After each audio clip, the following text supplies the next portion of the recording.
at a box score. This Laker team that they played with tonight was, +8 in rebounding, 32 assists, they had 2 more assists. They had 15 threes, they had more threes. They had less turnovers, they had under 10 turnovers on the road. Where they lost, it's 38-16 on the free throw line. Yeah. And plus 15 points from the free throw line. And listen, that's part of the way you had to defend. Jokic is going to get calls. Guys are going to get calls. Yeah. The Lakers played smart in that regard, but tough one at the end on Koloko. But that's where that game is won, really, because Lakers outplayed them in every statistical category. Yeah, they really did. I mean, there's no moral victories. Obviously no moral victories. But you got to be proud and extremely excited about the way they competed tonight. And like Clever said, in every aspect of the game, they pretty much outplayed them. But at the end, the last minute and a half, their youth kind of showed as well. Koloko with the foul. If he just stays down and put your hands up, they're not going to call that. The inbound pass, the not switching on the pick and roll where Murray hits the three. Just little things. But when you got a group of guys that haven't played together that long, you're going to have those mistakes. It wasn't because of lack of effort. So you got to be very happy about the way they competed tonight. They showed a lot of guts, a lot of grit because, again, they lost last night. You have to travel. You're undermanned. You don't get a lot of sleep, and it's a back-to-back. Yeah. Everything was against them, and they come out with this type of effort. So you got to be very proud of the way the Lakers played tonight. No doubt. As you see Jamal Murray, Jokic did a nice job of you see him push, a little bit, and just kind of blocking that defender, gives it, sags a little bit, and now Jamal Murray's got an open shot. Yeah, Jokic he's a people mover. Yeah. That's what he does. He walks around like he's going to set a pick and then, but what he's doing is he's moving people out of the way for Murray to get a shot or a pick or something, and he's really good at it. And that's Byron's right. The experience rose at the top. They've been there before. They know each other very well. But I thought collectively, you gotta be happy. I mean, Bronny, I think it was Bronny's best game as an NBA player. I saw him set a very nice pick, and to get someone open, defended well. You got him open. Shot well, and so. By the way, James, this was not Denver also laying over. Denver hit 42% from three. They shot 52% from the field. They shot 80% from the free throw line. This was a Laker team that was just going blow matched for their blow. effort. We had a good effort tonight. I think Denver, Coach Malone's probably in the locker room going, what the hell? Yeah. Guys, they don't have 8 of their players, 6 of their rotation players, and we gotta win the game on a Murray 3. We also got to win the game because of some mistakes they made on the offensive end, and then Shake with the cross court. You just can't throw a cross court pass from out of bounds. You can't do that, right?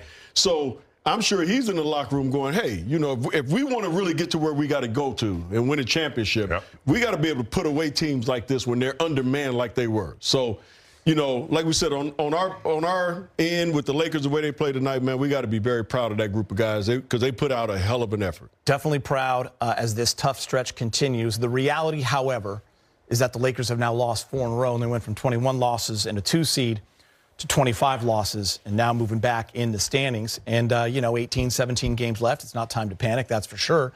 But it has been a tough stretch. That Brooklyn loss now kind of, stands in your way a little bit because the Lakers just didn't. A little bit larger, Yeah, it's the one game they just didn't have, as JJ said, shortcutted it. Yeah, right? They didn't have the effort that night. That's the one, Geeter, that hurts them a little bit. After you looked at the injuries and LeBron being out, you look at the count, and you really put a lot of emphasis on that Brooklyn game because that's the one you need.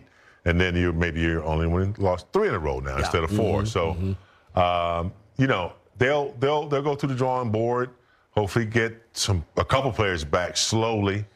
And if they continue to play like they played tonight, I mean, we said that I agree. It was going to be guys are going to get to measure themselves against, good players. And I thought they passed with flying colors. And by the way, it's not just getting, if LeBron's going to be out for another week or even more, this team can win basketball games if you get those other guys back.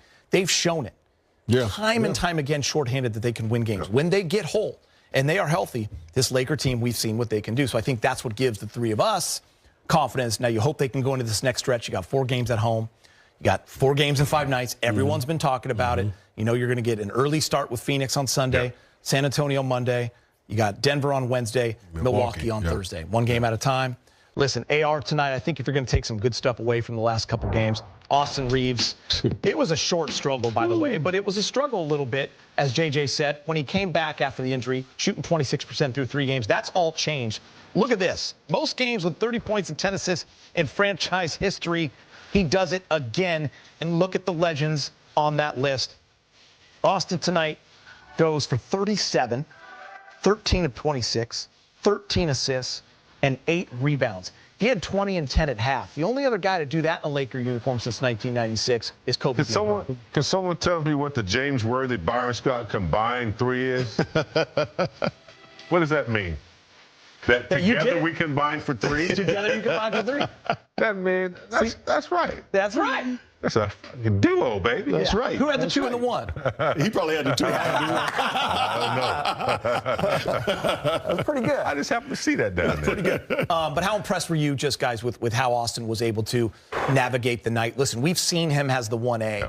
We saw it against Indiana when he had the ball in his hands.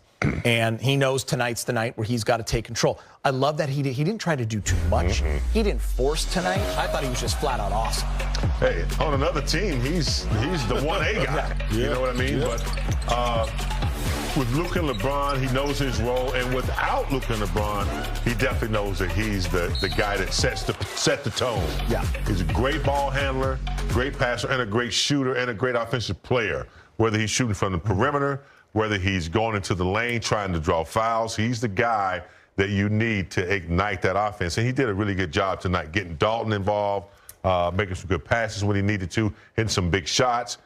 We love the outside shot, but I love it when he decides that he's going to go to the cup too and try to get an and one that way. So he's coming back slowly.